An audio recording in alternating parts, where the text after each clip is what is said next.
Hello friends, स्वागत है आप लोग का एन जोन में।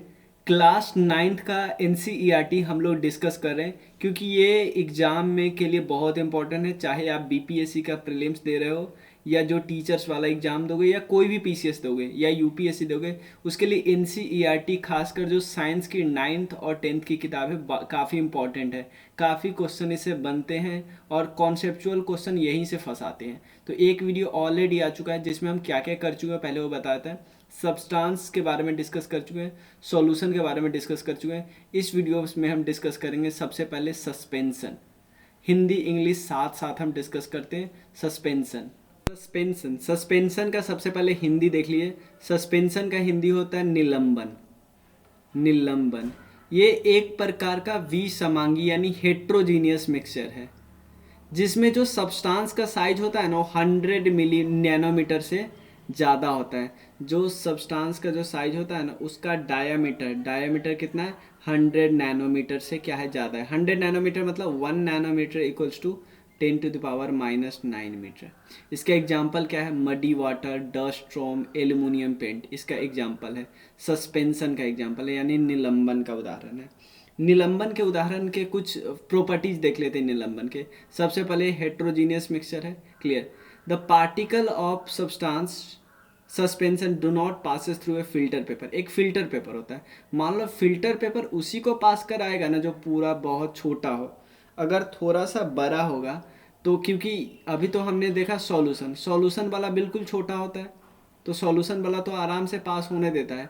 बट सस्पेंशन वाला थोड़ा सा बड़ा होता है तो उसको पास नहीं करने देता है।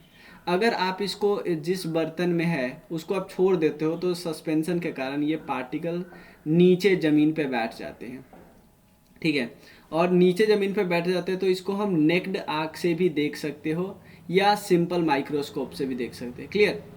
और 100 नैनोमीटर से ज़्यादा साइज होता है।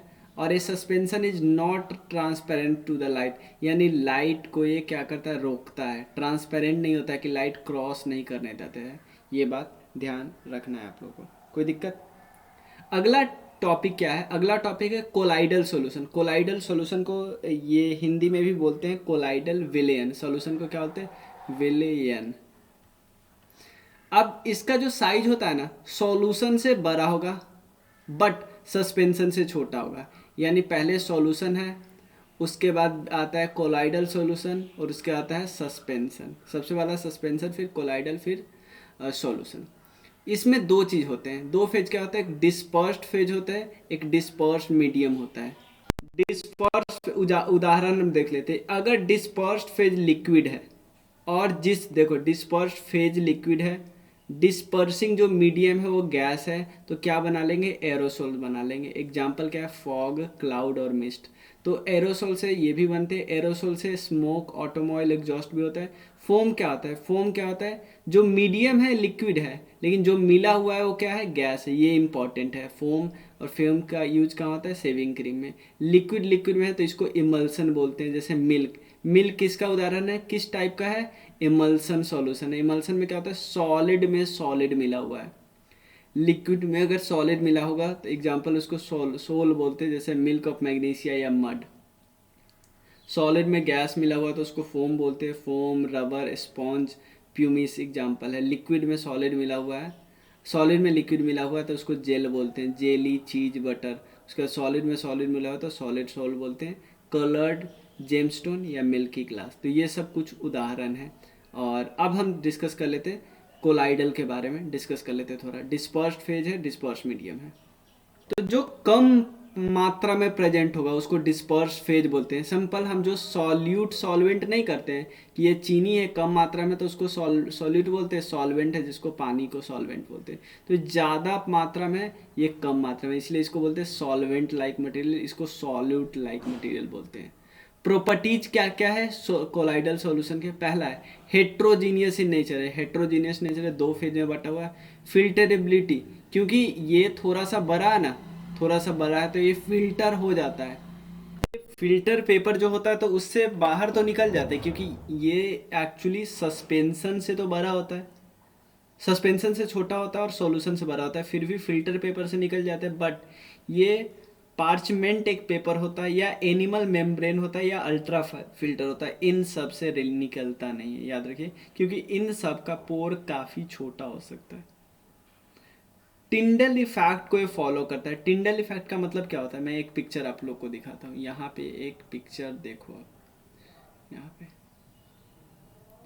सनलाइट तो आती है, जैसे चाहे आप सिंपल देख सकते हो, जब हम लोग के घर में मान लो पहले जो छप्पर वगैरह का घर होता था, एक छेद होता था ऊपर से, तो वहाँ से सनलाइट आती थी ना, तो सनलाइट बहुत छोटे से छेद से आती थी, लेकिन वो फैल जाती, थोड़ा ऐसे फैल जाती थी, और ये पार्टिकल जो होता है ना, वो इसको थोड़ा सा फैला देता है, इसी इसी को हम टिंडल इफेक्ट बोलते हैं। देखो, Tyndall effect can be observe when a sunlight passes through a canopy of a dense forest. In this forest, mist contains tiny droplet of water which act as a particle of colloid, जो कि इस air में disperse होता है। तो colloidal जो solution है ना, वो टिंडल इफेक्ट को बनाता है, मतलब टिंडल इफेक्ट शो करता है। ये बात ध्यान रखना है आप लोग को, ठीक है। अगला टॉपिक है विजिबिलिटी। तो कोलाइडल पार्टिकल जो होता है स्मॉल होता है, ठीक है ना, too a small to be से, इसलिए ये हमको मतलब नंगे आंखें से नहीं दे सकते, इसके लिए हमें माइक्रोस्कोप चाहिए। क्लियर। अगला टॉपिक क्या है, ब्राउनियन मूवमेंट। बताया गया कि जब हम कोलाइडल पार्टिकल को देखते हैं, कोलाइडल पार्टिकल को देखते हैं माइक्रोस्कोप से, न्यू नेक्ड आंख से तो देख नहीं सकते, जब हम इसको माइक्रोस्कोप से देखते हैं तो पता चलता है एक जिगजैग में मूव कर रहा है, इस तरह से मूव कर रहा है, इसको ब्राउनियन मूवमेंट बोलते हैं, Brownian movement. Particle even diffusion भी, डिफ्यूजन का मतलब है हाइयर कॉन्सेंट्रेशन से लोअर कॉन्सेंट्रेशन की तरफ मूव करता है, जहाँ पे हाइयर कॉन्सेंट्रेशन से वहाँ पे लोअर कॉन्सेंट्रेशन की तरफ मूव करता है, बट ये रेट काफ़ी स्लो होता है, रेट काफ़ी स्लो होता है, याद रखिएगा। सेडिमेंटेशन और सेटलिंग, इसका सिंपल मतलब होता है जो पार्टिकल मिले होते हैं ना, अगर उसको आप कोई डिस्टर्ब मत करो तो वो नीचे आके बैठ जाते हैं, तो उसी को हम सेडिमेंटेशन और सेटलिंग बोलते हैं, बैठते हैं ड्यू टू ग्रेविटी। अब यहाँ पे हम मिक्सचर है, जो मिश्रण है, मिश्रण को सेपरेट करने के कई सारे तरीके हैं। यहाँ तो बस लिखा हुआ है, मैं इसके साथ आपको पिक्चर भी दिखाऊंगा बुक से, और इस सब के एग्जाम्पल हम डिस्कस करेंगे बुक से ही, ठीक है। एग्जाम्पल मैंने यहाँ पे नहीं लिखा, बस यहाँ पे मैंने डेफिनीशन लिखा है। इससे पहले एक और हम डिस्कस करना है, उसको हम बोलते हैं इवापोरेशन। इवापोरेशन, इवापोरेशन का मतलब सिंपल है, मान लो कोई रंग है, इंक है ना, तो वाटर में ही मिला होगा, तो अगर इस रंग को बाकी वाटर से अलग करना है तो सिंपल क्या कर दो, आप नीचे से आग लगा दो, ये सूख जाएगा, पानी उड़ जाएगा, रंग बच जाएगा। इस प्रोसेस को हम क्या बोलते हैं, इस प्रोसेस को हम बोलते हैं इवापोरेशन। यहाँ सिंपल देखो, यहाँ पे इवापोरेशन का प्रोसेस क्या है, इवापोरेशन गर्म कर रहा है पानी, यहाँ पे देखो क्या लिखा हुआ। अगर आपको डाई और वाटर, डाई वो कलर होता है, तो सिंपल आपसे पूछेगा कि डाई और वाटर का जो मिक्सचर है आपको अलग करना है। ये क्वेश्चन काफ़ी पूछे जाते हैं, कौन से प्रोसेस से आप करोगे, इवापोरेशन के प्रोसेस से, ठीक है। तो वोलेटाइल कंपोनेंट जो है, जो कि उड़ जाता है गर्म करने पे, उसको आप नॉन वोलेटाइल कंपोनेंट सॉल्यूट से अलग करोगे। पहला तरीका आपने देख लिया, वाष्पीकरण। दूसरा तरीका पता क्या, दूसरा तरीका है जैसे आप दूध से क्रीम को कैसे अलग करें, दूध से क्रीम को कैसे अलग करेंगे, उस वाले प्रक्रिया की हम बात करते हैं। सिंपल हम करते क्या है, एक बहुत अच्छा एग्जांपल दे देता हूँ कि अगर नॉर्मल, इसको हम बोलते हैं अपकेंद्रीय यंत्र, अपकेंद्रीय मतलब अपकेंद्रीय प्रोसेस को बोलते हैं, अपकेंद्रीय प्रोसेस। सिंपल बोलते हैं, यहाँ पे वो नहीं दिया हुआ, यहाँ पे मैं कुछ अलग मैं कुछ यहाँ पे एक्स्ट्रा डाल दिया हूँ, क्योंकि वहाँ पे पिक्चर था ना, तो मैंने सोचा था बुक से ही कराएंगे वो चीज़। तो एक तो अगर देखो, एक होता है फिल्ट्रेशन। फिल्ट्रेशन का सिंपल मतलब होता है कि एक छन्नी है, आप छान लो, लेकिन अगर ये पार्टिकल इतना छोटा हो कि ये छन्नी से छनाए ही ना, छन्नी से छना गया तो अच्छा है, फिल्ट्रेशन वाला काम हो गया। बट इसमें जो पार्टिकल है वो इतना छोटा है, इतना छोटा है कि वो फिल्टर से निकल ही जा रहा है। तो उसके लिए क्या प्रोसेस है, मान लो इसमें वो पार्टिकल भी मिला हुआ है लिक्विड में, अगर आप इसको घुमाओगे, खूब तेज से घुमाओगे ऐसे ऐसे करके घुमाओगे, तो जो डेंसर पार्टिकल हो नीचे बैठ जाएगा, डेंसर, और बाकी जो लिक्विड है यहाँ पे ऊपर घूमता रहेगा, ऊपर घूमता रहेगा। डेंसर पार्टिकल कहाँ पे बैठ जाएगा, नीचे बैठ जाएगा, ठीक है ना। इस प्रोसेस को हम क्या बोलते हैं, इस प्रोसेस को हम बोलते हैं सेंट्रीफ्यूगेशन प्रोसेस। एग्जाम्पल क्या है सेंट्रीफ्यूगेशन प्रोसेस का? बहुत अच्छा एग्जाम्पल है। आप अगर ब्लड और यूरिन टेस्ट करवाते हो, इसका भी एग्जाम्पल है। सेंट्रीफ्यूगेशन प्रोसेस से ही होता है। डेयरीज और होम घर पे यूज करते हैं हम, बटर को क्रीम से अलग करना है। वॉशिंग मशीन, ध्यान देना काफ़ी, ये 3 वीवीआई है कि जो ब्लड टेस्ट यूरिन टेस्ट होता है वो किस प्रोसेस के थ्रू होता है। उसके अलावा आपको डेयरी या घर पे आप बटर को क्रीम से सेपरेट करते हो तो कैसे होता है। वॉशिंग मशीन किस प्रोसेस से काम करता है, किस थ्योरी से काम करता है, ये भी इम्पॉर्टेंट है। तीनों बहुत ज़्यादा इम्पॉर्टेंट है। जैसे कि दो लिक्विड है, मान लो ये है वाटर और ये है तेल। ये दोनों मिल नहीं रहे, वाटर और तेल मिल नहीं रहे, तो इस प्रोसेस को हम क्या बोलते हैं। यहाँ पे देखो क्या करते हैं हम, सिंपल समझो। हम करते हैं दोनों को रख देते हैं शांति से रख देंगे। जो डेंसर हो गए वो नीचे आ जाएगा और फिर उसको निकाल लेंगे। तो ये एग्जाम्पल कहाँ का यूज किया जाता है, और वाटर और ऑयल को अलग अलग करना है। उसके बाद आयरन को एक्सट्रैक्ट करना है इसके ओर के साथ, तो भी यही तरीका अपनाया जाएगा, याद रखना है। और जो हल्का वाला होता है वो तो ऊपर आ जाता है, तो आप उसको ऊपर से निकाल लो, या जो भारी वाला है उसको नीचे। जैसे यहाँ पे अगर तेल बैठ गया नीचे, ठीक मान लेते हैं, तो ऊपर से पानी को निकाल लो या नीचे से तेल को फोड़ के निकाल लो। ये दोनों तरीका है। उसके अलावा ये बहुत आसान तरीका है। अगर आपको सॉल्ट एंड कैम्फोर ये दोनों को अलग अलग करना है, तो सिंपल एक तरीका है कि आप कर दो क्या, सब्लिमेशन में क्या होता है, डायरेक्ट सॉलिड से गैस में कन्वर्ट हो जाता है, तो ये गैस में कन्वर्ट हो जाएगा, ये बच जाएगा। और कहाँ कहाँ यूज किया जाता है, और इसको यूज किया जाता है अमोनियम क्लोराइड, नेफ्थलीन और एंथ्रासीन को अलग अलग करने में। मतलब ये एक्चुअली सबलाइम हो जाता है, ये गैस में बन जाता है। तो जो इसके साथ मिले रहेंगे वो या तो लिक्विड में कन्वर्ट हो जाएगा या तो सॉलिड में कन्वर्टेड रहेगा। तो क्या क्या है, अमोनियम क्लोराइड, नेफ्थलीन और एंथ्रासीन, इसका सब्लिमेशन करते हैं, सब्लिमेशन।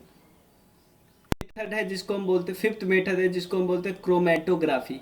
क्रोमेटोग्राफी का मतलब क्या होता है, देखो यहाँ पे सीधा बोला है कि इंक एक प्रकार का, दो प्रकार का मान लो इंक मिला है, ठीक है, 2 प्रकार का इंक मिला है।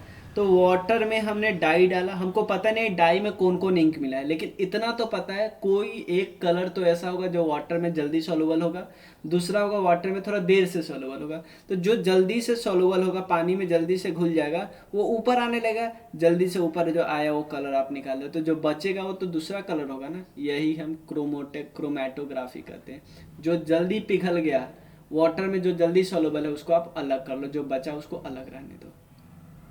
तो हम देख लिया कि अगर 2 लिक्विड है और दोनों आपस में मिलते नहीं है तो हम आराम से निकाल लेंगे। लेकिन दोनों अगर मिल गया, एग्जाम्पल लेते हैं वाटर और अल्कोहल, दोनों मिल गया, अब अलग कैसे करेंगे, सिंपल तरीका है। इस तरीका को बोलते हैं डिस्टिलेशन। डिस्टिलेशन में क्या करते हैं, इसको गर्म करते हैं। हो सकता है इसका बॉइलिंग पॉइंट कम हो, इसका बॉइलिंग पॉइंट ज़्यादा हो। तो ये बॉइलिंग पॉइंट इसका कम है तो ये पहले उबलेगा, उसके बाद उड़ेगा, गैस में कन्वर्ट हो जाएगा। तो गैस में जो कन्वर्ट होगा इसको इकट्ठा कर लेंगे, फिर इसको लिक्विड में कन्वर्ट करवा लेंगे प्रेशर देके। तो आप देख रहे हो वाटर अलग हो गया, अल्कोहल हो गया। जब तक पूरा का पूरा अल्कोहल नहीं चेंज होगा, वो नहीं बदलेगा गैस में, तब तक वाटर नहीं उबलना शुरू करेगा, क्योंकि दोनों का बॉइलिंग पॉइंट सेम नहीं है, ठीक है। तो अल्कोहल और वाटर को अलग करने का ये तरीका क्या है, डिस्टिलेशन। बहुत अच्छा एग्जाम्पल है डिस्टिलेशन। और देख लेते हैं इसमें कोई एग्जाम्पल दिया हुआ है, एज कोई एग्जाम्पल नहीं दिया हुआ है, ठीक है। तो एक देखो, एक होता है फ्रैक्शनल डिस्टिलेशन भी होता है, याद रखना है। आपने डिस्टिलेशन देख लिया, अब एक डिफरेंस है आपको यहाँ पे, एक और चीज़ देखेगा, डिस्टिलेशन एंड फ्रैक्शनल डिस्टिलेशन, दोनों में क्या डिफरेंस है। देखो दोनों काम वही करता है, काम क्या करता है, दो अगर ऐसा लिक्विड है जो दोनों आपस में मिल चुके हैं, उसको कैसे अलग करता है, तो दोनों डिस्टिलेशन या फ्रैक्शनल डिस्टिलेशन वही काम करता है। तो डिफरेंस क्या है, डिफरेंस है यहाँ पे, अगर अगर अगर बॉइलिंग पॉइंट में सफिशियंट डिफरेंस है, बॉइलिंग पॉइंट में दोनों में डिफरेंस है, मतलब अगर 25 केल्विन से ज़्यादा डिफरेंस है, तो आप सिंपल डिस्टिलेशन का प्रोसेस यूज करो। 25 केल्विन, अगर 25 केल्विन से कम है या तो जैसे एग्जांपल ले लेते, अगर आपको कोई गैसेस को अलग करना है, कोई गैस को सेपरेट करना है एयर से, या पेट्रोलियम प्रोडक्ट में से अलग करना है, तो आप कौन यूज करोगे? आप फ्रैक्शनल डिस्टिलेशन यूज करोगे। डिस्टिलेशन से काम नहीं चलेगा। अब क्वेश्चन होता है फ्रैक्शनल डिस्टिलेशन अलग क्या होता है, क्या इसमें एक्स्ट्रा होता है? इसमें एक फ्रैक्शनिंग कॉलम एक्स्ट्रा होता है, याद रखिए। ये आपको डिस्टिलेशन फ्लास्क और कंडेंसर के बीच में लगा होता है, ठीक है। और ये क्या होता है? ग्लास बीड्स के साथ होता है। ये tube packed with glass beads. ये बीड्स प्रोवाइड करता है सरफेस वेपर को कि आप कूल हो और कंडेंस हो रिपीटेडली। वेपर्स को पहले ठंडा करो और ठंडा होकर फिर से लिक्विड में कन्वर्ट करो। हम यही तो करते हैं। जैसे हम डिस्टिलेशन प्रोसेस में क्या कर रहे थे, पहले आप लिक्विड था, लिक्विड को पहले गैस में कन्वर्ट करे, गैस में फिर से उसको कंडेंस करे, कंडेंस में गैस में फिर से लिक्विड में कन्वर्ट हो रहा है, ठीक है। मतलब इस और गैस जब तक कूल नहीं होगा, ठंडा नहीं होगा, तब तक लिक्विड में कैसे कन्वर्ट होगा? समझ में ना? तो आप डिस्टिलेशन और फ्रैक्शनल डिस्टिलेशन में एक बेसिक अंतर समझे ना कि कब यूज होता है, ठीक है ना। जब सफिशियंट डिफरेंस ना हो बॉइलिंग पॉइंट में, तो फ्रैक्शनल डिस्टिलेशन यूज किया जाता है। एक फ्रैक्शनिंग कॉलम लगाया जाता है डिस्टिलेशन फ्लास्क और कंडेंसर के बीच। ये मेन ध्यान रखना है आप लोगों को, ठीक है। गैस कैसे सेपरेट होता है ये हमने ध्यान रख लिया कि एयर है, compress and cool by increasing pressure और डिक्रीजिंग टेम्परेचर, लिक्विड एयर में कन्वर्ट हो जाएगा। अलाउ टू, फिर उसको वार्म, धीरे धीरे फ्रैक्शनल डिस्टिलेशन कॉलम से इसको उड़ने की आज़ादी दे दिया जाएगा, वार्म अप होने की, और गैस को फिर सेपरेट कर लिया जाएगा अलग अलग हाइट पे। भाई उड़ेगा अलग अलग हाइट पे, अलग अलग गैस को सेपरेट किया जाएगा, ठीक है। उसके अलावा एक लास्ट है, प्योर कॉपर को, प्योर कॉपर सल्फेट को इम्प्योर सैंपल से अलग कैसे करेंगे? प्योर कॉपर सल्फेट को इम्प्योर से कैसे अलग करेंगे? इसका एप्लीकेशन और जगह हो सकता है, लाइक आप सॉल्ट को प्यूरिफाई करते हो सी वाटर से, या क्रिस्टल्स ऑफ एलम यानी फिटकिरी को इम्प्योर सैंपल से अलग करते हो। ये भी यहाँ पे एग्जाम्पल हो जा रहा है। तो इस प्रोसेस को हम बोलते हैं क्रिस्टलाइजेशन। क्या क्या बोलते हैं? क्रिस्टलाइजेशन। क्रिस्टलाइजेशन के बारे में थोड़ा बोल लेते हैं। Crystallization is a process that separate pure solid from the crystal from the solution. Solution हो सकता है ना गंदा है, तो आप प्योर सॉलिड को उसमें से अलग करते हो। Crystallization technique is better than simple evaporation technique है, क्योंकि सम सॉलिड डिकम्पोज और सम अदर लाइक सुअर में gate charred on heating dryness, some impurity may remain dissolved in the solution even after filtration। मतलब देखो, जो प्रोसेस यूज नहीं हो पा रहा है, मतलब ये काम नहीं कर पा रहा है, फिल्ट्रेशन से काम नहीं हो पा रहा है, आप चाहे उससे काम नहीं हो पा रहा है, डिस्टिलेशन प्रोसेस नहीं काम हो रहा है, तो इसीलिए हम यहाँ पे यूज कर रहेंगे इसको। और इसके बाद ये याद नहीं रखना है, अगले टॉपिक में हम डिस्कस करेंगे फिजिकल एंड, अगले वीडियो में, ठीक है। आपको ये वीडियो कैसा लगा आप ज़रूर बताना, कमेंट सेक्शन में बताना, अपने दोस्तों को शेयर करना, और क्या इसमें और बदलाव लाया जाए वो आप बताना ज़रूर। थैंक यू, मिलते हैं फिर। कोई डाउट हो आप इस नंबर पे टेक्स्ट करना 9582062485। Thank you.